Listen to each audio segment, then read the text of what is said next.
Hello students, topic company accounts, issue of shares. We are going to solve practical problem from page number 342, problem number 6. Information दिया है, Suhas limited issued 10,000 equity shares of rupees 10 each. So type of shares दिया हुआ है equity और face value of share दिया हुआ है 10. आगे इंफॉर्मेशन दिया है eight a premium of ₹2 per share. So company को ये जो शेयर्स इशू करना है they are going to issue at a premium. Issue at a premium means to sell the shares at more than the face value. So ₹2 premium दिया हुआ है per share. अभी ये total ₹12 that is ₹10 face value और ₹2 premium ये company collect करने वाली है इन इंस्टॉलमेंट, जो आपको आगे इंफॉर्मेशन दिया है. Payable ₹3 on application, ₹5 including premium on allotment. So first instalment application दिया हुआ है, amount is given 3. Second instalment amount दिया है 5, ब्रैकेट में इंफॉर्मेशन दिया है इंक्लूडिंग प्रीमियम. तो इसमें से प्रीमियम का अमाउंट ₹2 है. That means the actual instalment is 3.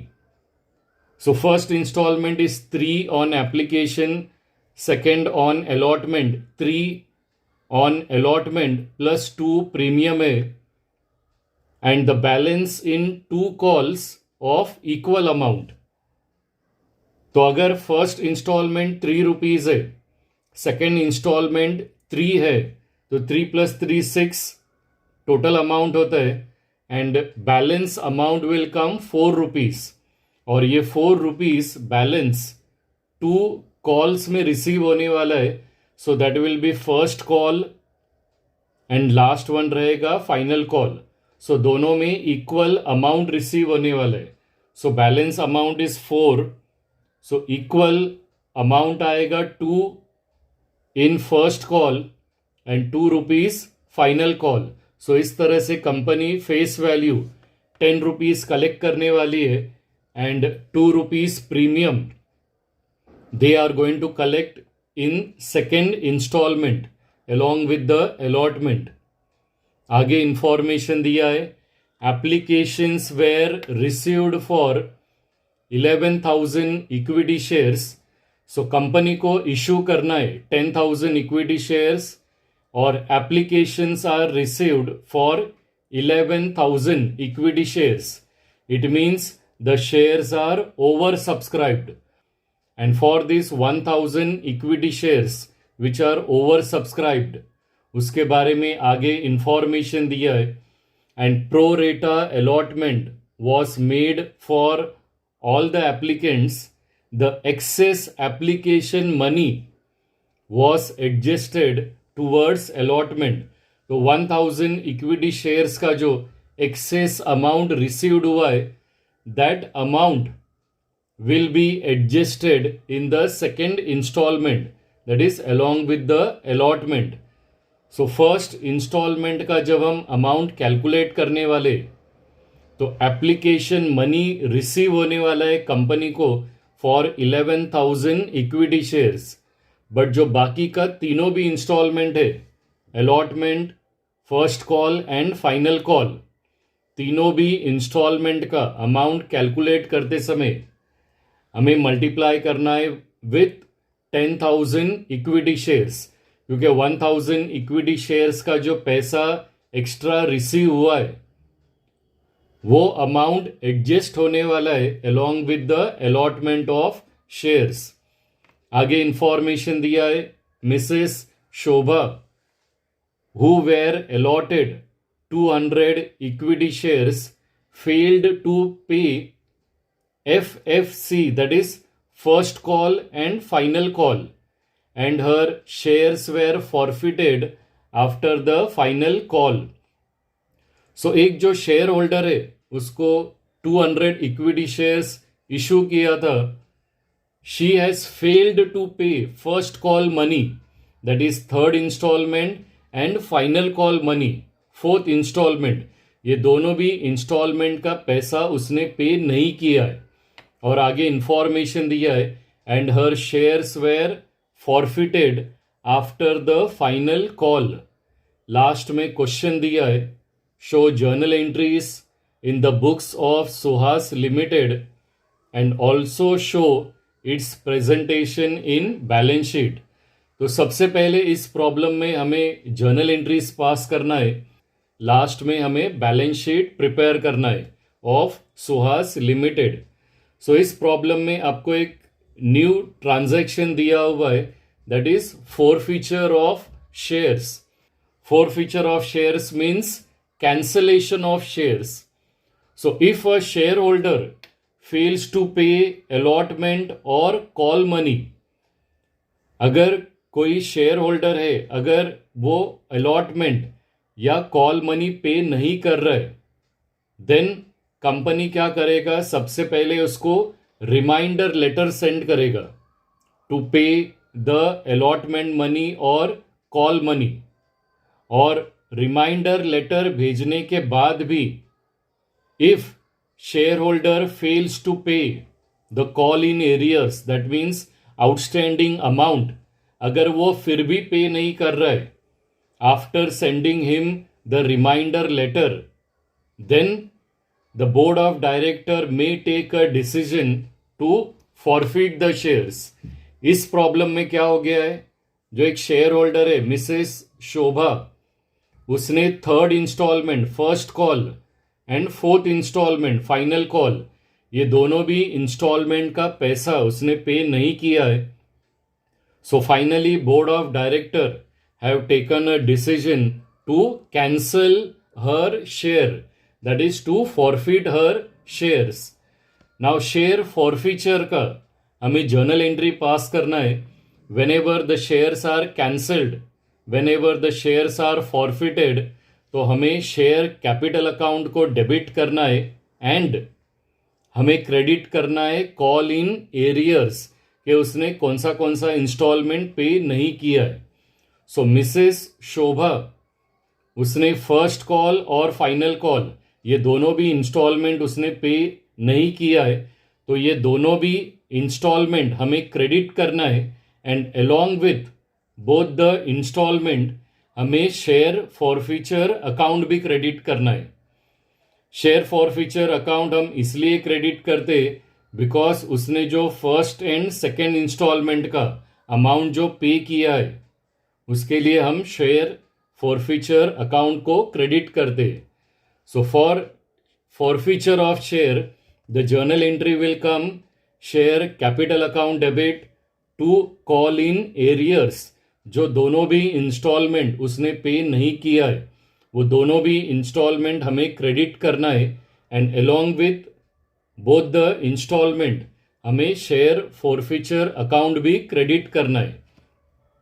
Now whenever share forfeiture is given in the problem, और अगर हम बैलेंस शीट प्रिपेयर कर रहे तो हमें फॉरफीचर ऑफ शेयर या शेयर फॉरफीचर उसे रिकॉर्ड करना है ऑन द लाइबिलिटी साइड।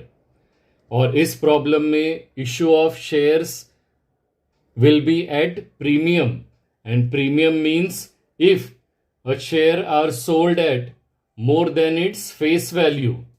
सो 10 रुपया का शेयर कंपनी 12 रुपीज को अगर सेल कर रही है, then it is sold at a premium, ये जो 2 रुपया है। And whenever share premium is given, तो हमें शेयर प्रीमियम अकाउंट क्रेडिट करना है along with the instalment, that is जो अलॉटमेंट का जर्नल एंट्री हम पास करने वाले फॉर अमाउंट रिसीवेबल, उसके साथ हमें शेयर प्रीमियम अकाउंट को भी क्रेडिट करना है। And in this problem we are going to prepare a balance sheet. So if balance sheet हम प्रिपेयर कर रहे तो ये शेयर प्रीमियम अकाउंट हमें लाइबिलिटी साइड में रिकॉर्ड करना है।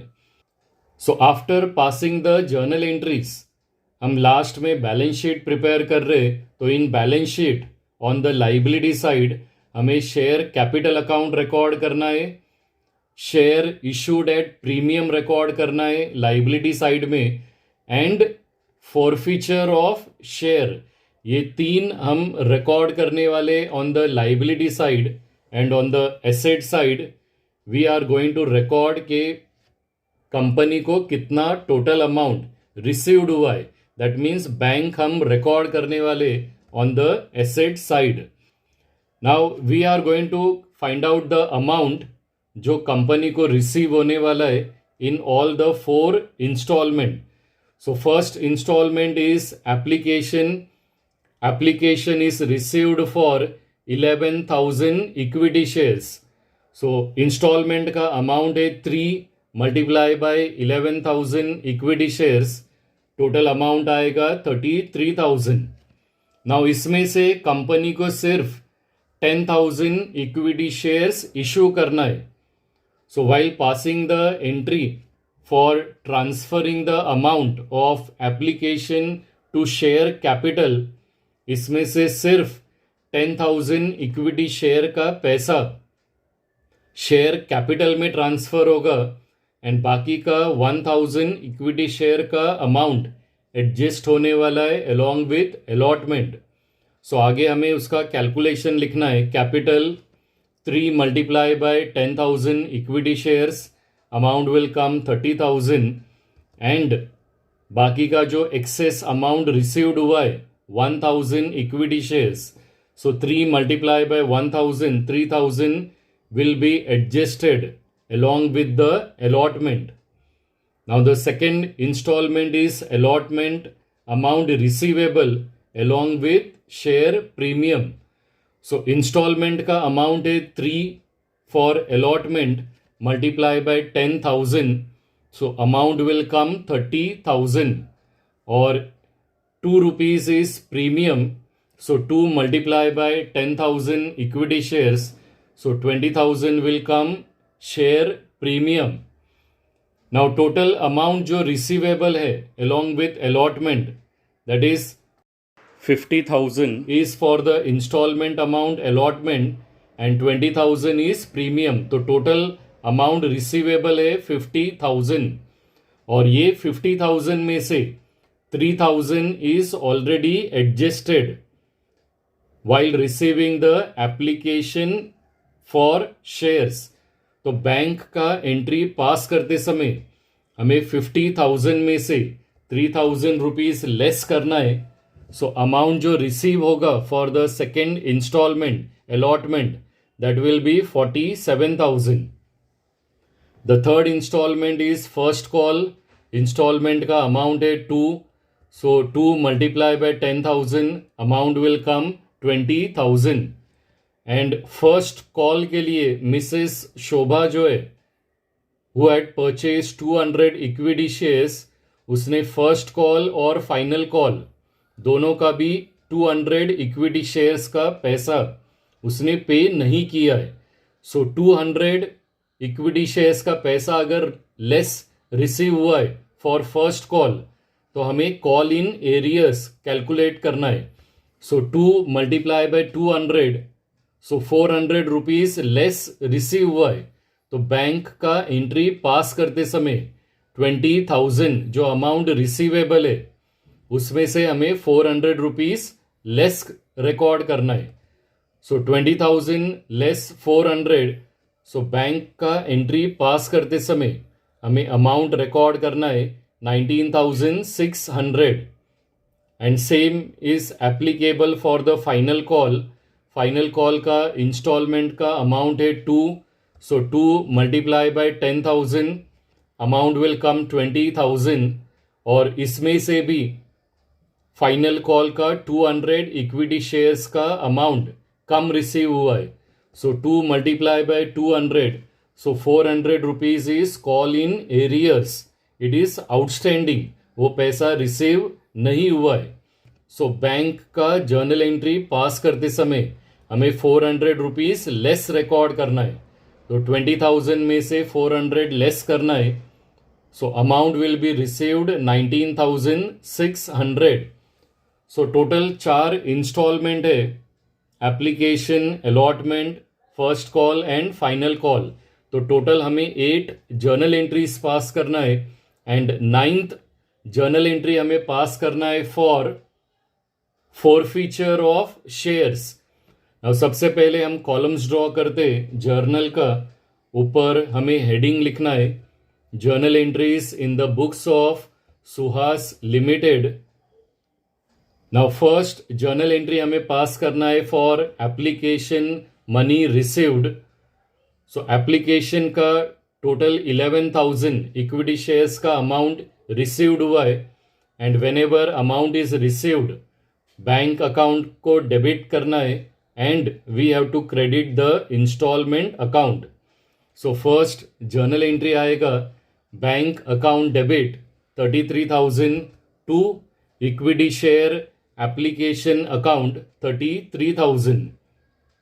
नरेशन रिकॉर्ड करना है being application money on 11,000 equity share eight 3 पर शेयर रिसीव्ड.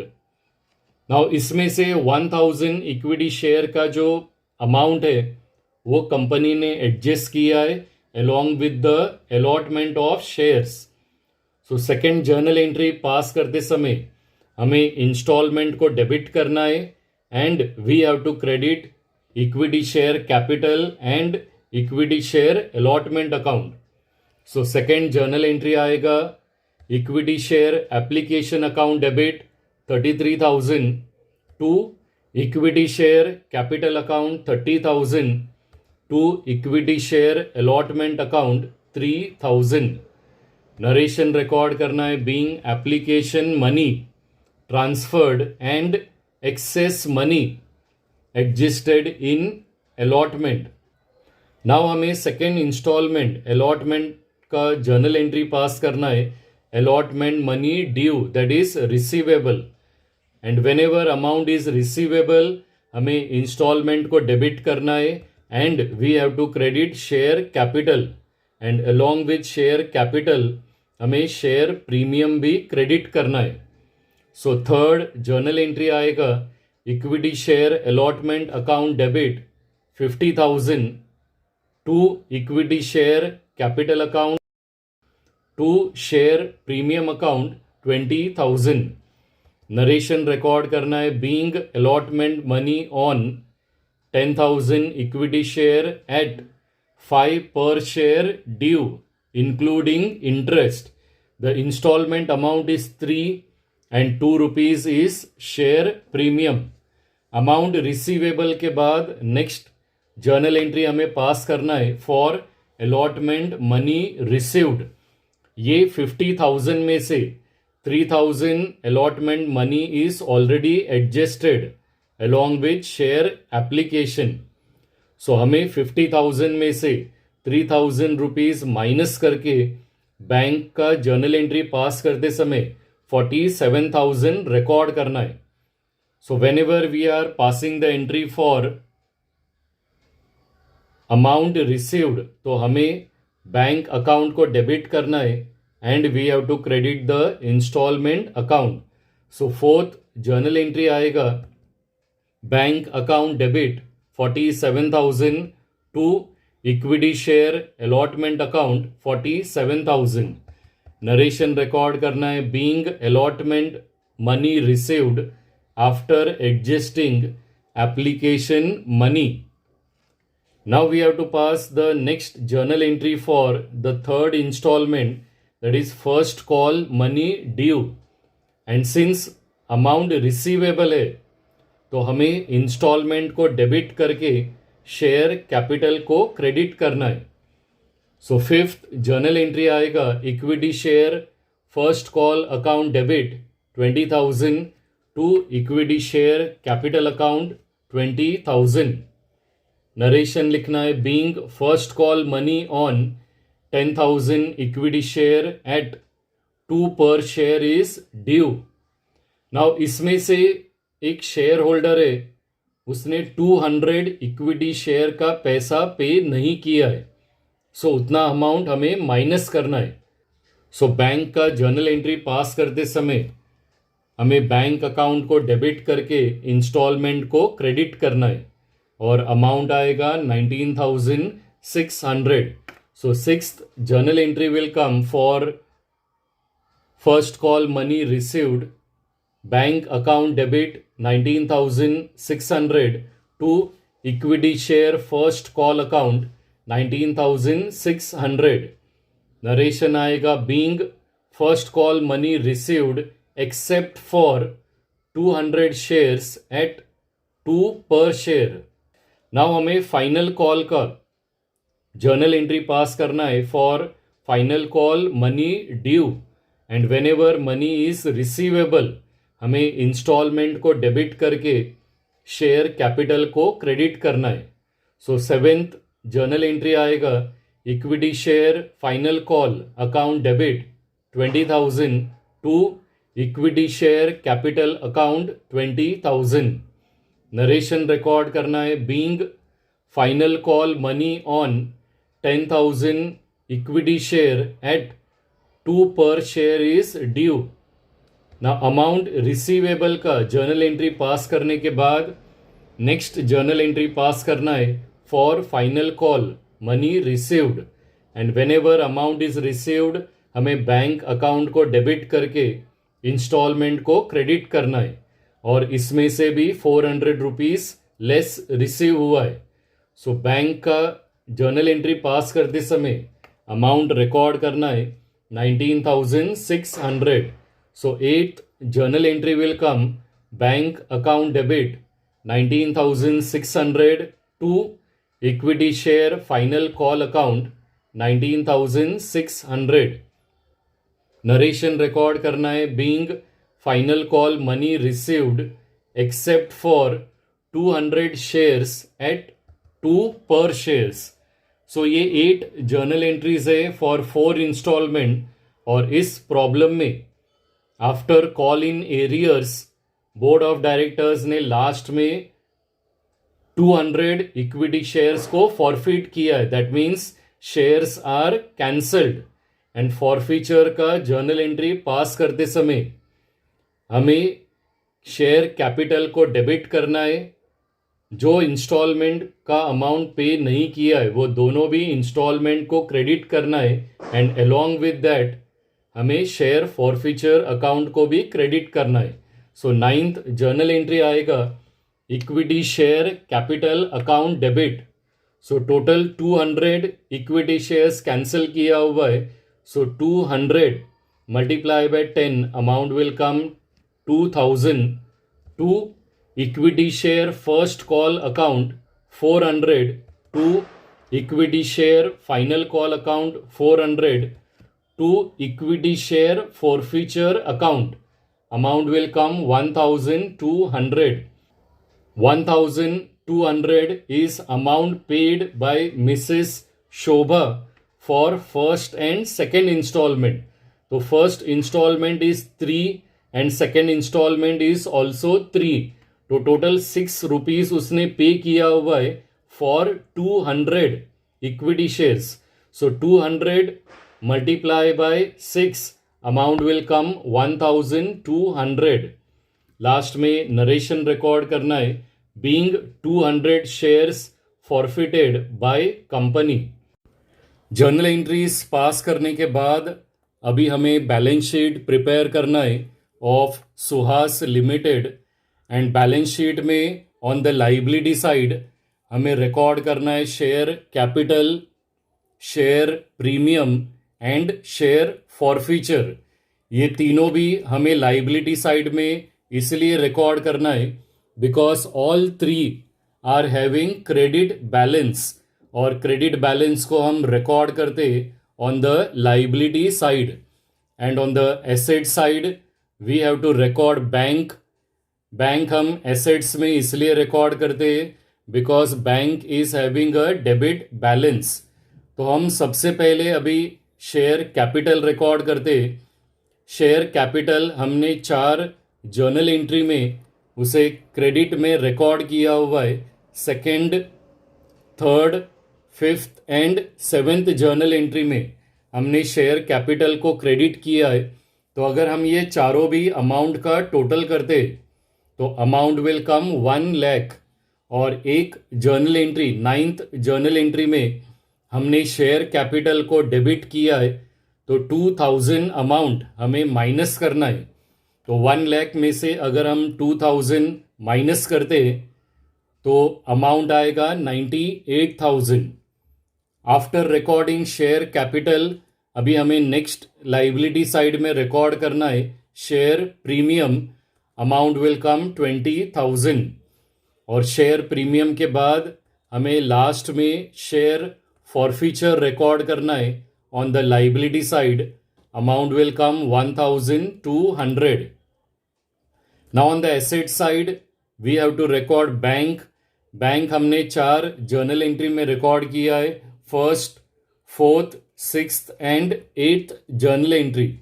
अगर हम ये चारों भी बैंक जर्नल एंट्री का टोटल करते तो टोटल अमाउंट आएगा 1,19,200। एंड एट लास्ट हमें बैलेंस शीट का टोटल करना है। एसेट्स एंड लाइबिलिटी साइड का टोटल सेम आएगा, आपका बैलेंस शीट टैली हो जाएगा। सो बैलेंस शीट का टोटल आएगा 1,19,200।